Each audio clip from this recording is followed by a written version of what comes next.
So you're trying to complete squad building challenges, but you literally have no idea what you're doing. You might be new to the game, or you might just get started into really trying to do squad building challenges for the first time by yourself. In today's video, I will show you some tips and some things you shouldn't do and you should do to complete SBCs much more easier, quickly, and efficiently in FIFA 22. Before we get started with today's video, if you guys are new to the channel, hit the subscribe button and turn on notifications. Like I always say, that keep updated with all the quality gaming content under 10 minutes. And also by the end of this video, if you did go to enjoy it, a like rating will really help out the channel. And now let's get started into today's FIFA 22 video.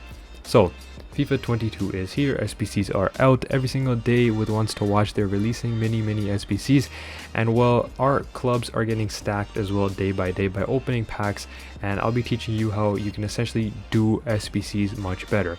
First tip in today's video, starting right off, is try your best not to buy silvers and bronze players off the market, because they are just very expensive, especially bronze rare cards and especially silver rare cards. Most of them that are in the FUTBIN squad building challenge solutions as well, that I'll be talking about in depth later, but those cards are very expensive because most of them will be price fixed, most of them will be controlled by the market price, and there will be thousands and thousands of coins. Instead, you can buy a 600 coin player, maybe in a similar position, league, rating, as well as rarity, and you can just put them in and replace them, and you'll save a lot of coins just like that. People think, and they have a essentially a placebo, that they think that gold cards are very expensive, and they aren't. They are not even near the price of some bronze rare and some silver rare cards in the game. They're very hard to obtain sometimes, and that's why gold cards are just more accessible. They're opened more people open gold packs than they do bronze and silver packs. It's just a fact, and that's why gold players in general are cheaper than bronze and silver cards.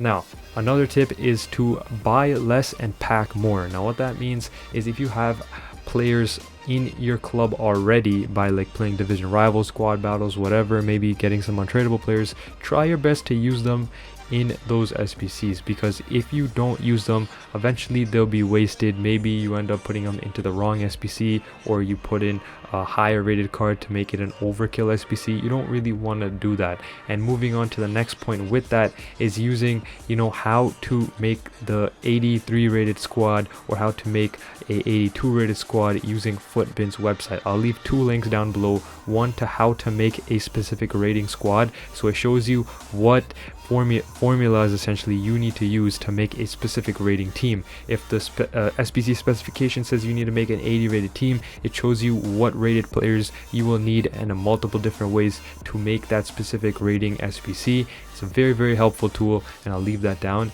And also, for the next tip, is using cheapest players under FUTBIN. Now, this is another FUTBIN website tool here, very helpful. Obviously, the website is free to use and not sponsored, but everyone knows it already. But if you use the cheapest player option under FUTBIN, you can see who the cheapest player is on each rating. So the cheapest 81 rated, 82, 83, etc. So you want to use that as well. That is going to be the second link down below in the description to help you guys out.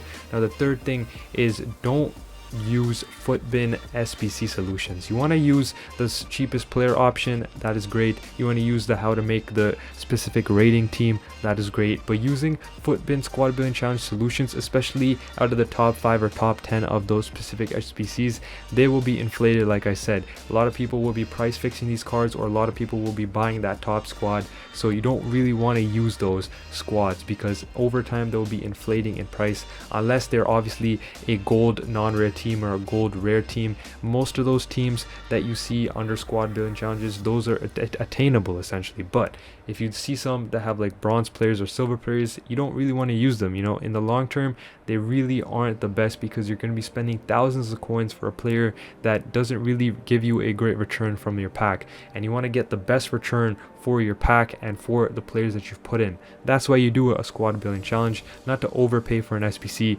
and get a bad pack. And that's why people don't enjoy doing squad building challenges. Sometimes they overpay for something and they don't get the best in return. So being careful with who you submit, and being careful with how much coins you put into that SBC, that is the best way to go ahead and understand squad building challenges and to essentially learn it. Now, the last tip is making sure that you understand loyalty.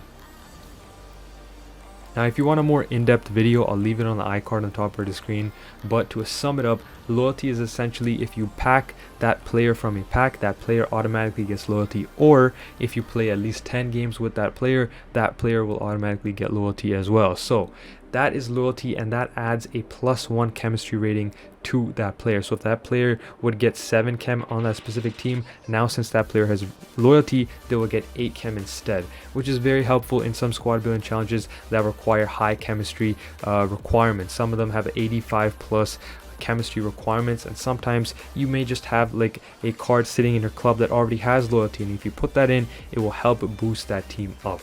Now to finish off this episode, or this video, sorry, with the last tip to how to do squad building challenges in FIFA 22, and that is using gold upgrades, silver upgrades, and bronze upgrades to your advantage.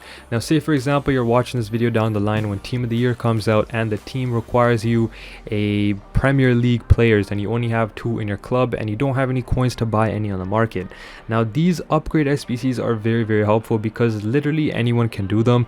Very simple to do. You just use the lowest rated rarity of that team. So for example, if you're doing a bronze upgrade, you want to use the lowest rated bronze cards that you have. Just pick 11 and put them in, and it should get you 40 chemistry very easily as long as they're in similar correct positions. You submit the team and you get yourself silver cards. Now with those silver cards, you can use to do the silver upgrade and get your gold cards, and then from gold cards you can do the gold upgrade to get yourself 2 gold or rare cards, and that is the best one that most of the time pays out, not only to do SBCs, but also sometimes you get some great players. Currently there's been a lot of great pack pulls from that, and for me personally, I've packed a lot of walkouts as well from the gold upgrade SBCs. So it's very overused from a lot of the FUT players in the community, and it's very well known for a great reason. You get some great pulls out of them most of the time, and they're very helpful for your starting 11 as well. Now that's been it for today's video. Hopefully these tips have helped you solve squad building challenges much more easier, or at least get a little bit of a more understanding of how they work, what you should or you shouldn't do. If you guys have any other questions, comments, or concerns, please be sure to leave it in the comment section down below.